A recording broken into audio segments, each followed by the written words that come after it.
آخرت کا نقصان کرتے ہیں۔ پھر آگے ارشاد فرمایا کہ اس ذات کی قسم جس کے قبضہ و قدرت میں محمد کی جان ہے، روزے دار کے منہ کی بو ضرور اللہ کے نزدیک مشک کی خوشبو سے زیادہ پسندیدہ ہے۔ اس پہ بھی کلام ہو چکا ہے، میں دوبارہ اس لیے بار بار کر لیتا ہوں، کچھ نئے جوائن کرنے والوں نے اگر نہ سنا ہو تو وہ سن لیں کہ اللہ تبارک و تعالی عوار ذات بشریہ سے پاک و صاف ہے۔ عوار ذات مطلب جو چیزیں ہمیں لاحق ہوتی ہیں، عارض ہوتی ہیں،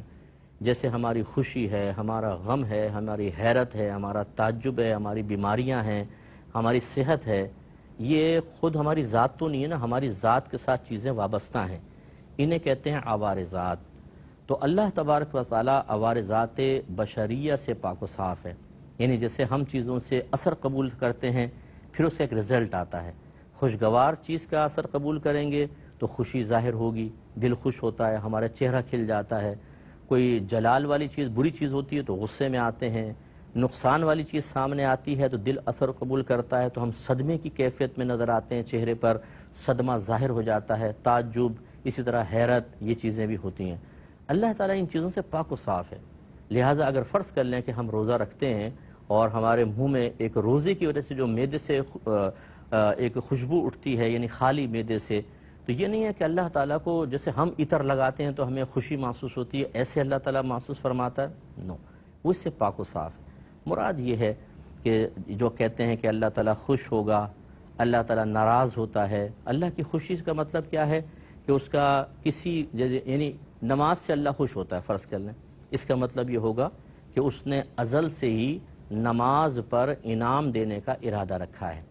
تو وہ انعام عطا فرمائے گا، اسی کو خوشی سے تعبیر کر دیتے ہیں۔ اسی طرح کوئی اگر گناہ کرتا تو ہم کہتے ہیں گناہ نہ کرو، اللہ ناراض ہوگا، اس کا مطلب کیا ہے کہ اس کا ازلی فیصلہ ہے کہ گناہ کرے گا تو سزا دے گا، تو گویا کہ تمہیں سزا ملے گی۔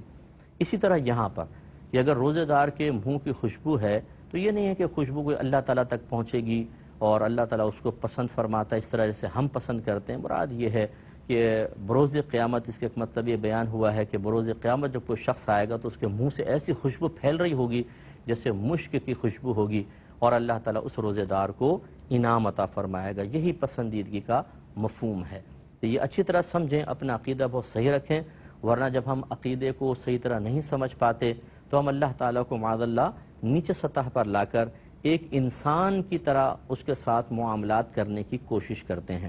جیسے میں اکثر مثال دیتا ہوں کہ اگر ہمیں کوئی کام کروانا ہو کسی سے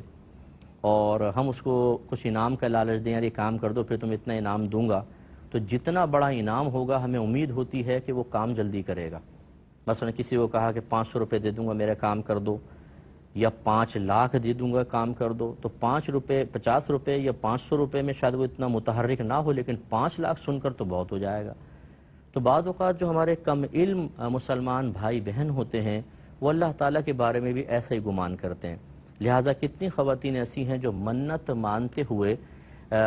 بیٹی کی شادی نہیں ہو رہی، بیٹے کی نوکری نہیں لگ رہی، ویزا نہیں لگ رہا، تو اللہ کی بارگاہ میں ایک بھاری سی عبادت کا ذکر کرتے ہیں، اللہ تعالیٰ اگر میرا ایک کام ہو گیا تو 5000 نوافل پڑھوں گی، اور وہ سمجھتی ہیں کہ شاید اب 5000 کا جب میں نے ذکر کیا ہے تو اللہ تعالیٰ میرا کام ضرور کرے گا۔ 5000 کا اگر کہتی میں 2 رکعت نفل پڑھوں گی، 2 رکعت سے کیا ہوتا ہے، بہت تھوڑا سا ہے، یہ تو معاذ اللہ شاید اثر نہیں کرے گا۔ یعنی یہ شیطان ہمارے ذہن میں ڈال رہا ہوتا ہے کیونکہ ہم نے عقیدہ سیکھا نہیں ہوتا، اللہ کی معرفت ہمیں حاصل نہیں ہوتی۔ حالانکہ ان نادان بہن کو سوچنا چاہیے کہ آپ یہ کہہ رہی ہیں کہ میں 5000 نوافل پڑھوں گی اگر میرا کام ہو گیا، اور سوچتے ہیں کہ اب شاید اللہ تعالیٰ جلدی کام کر دے گا۔ حالانکہ میرا رب تو یہ بھی جانتا ہے کہ یہ پڑھے گی کہ نہیں پڑھے گی،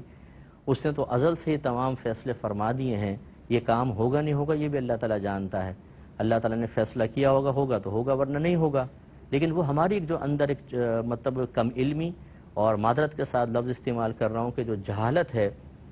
اللہ تعالیٰ کی معرفت کی کمی ہے، وہ ہمیں ایسے کام کرنے پر مجبور کر دیتی ہے۔ تو اس لیے ہم اکثر یہ عرض کرتے ہیں کہ اللہ کی معرفت حاصل کریں، اللہ کی پہچان حاصل کریں۔ ہم ایک مسلمان گھرانے میں پیدا ہو کر یہ تو کہتے ہیں کہ اللہ وحدہ ہے، لا شریک لہ، اس کا کوئی شریک نہیں ہے، وہ خالق ہے، وہ مالک ہے، وہ رازق ہے، یہ تو مطلب یہ کہ اچھی چیزیں ہیں، یہ بھی ہمارے عقیدے کا حصہ ہیں، لیکن اور زیادہ تھوڑی سی معرفت حاصل ہونی چاہیے، اور یہ باقاعدہ سیکھنے سے ہوتی ہے۔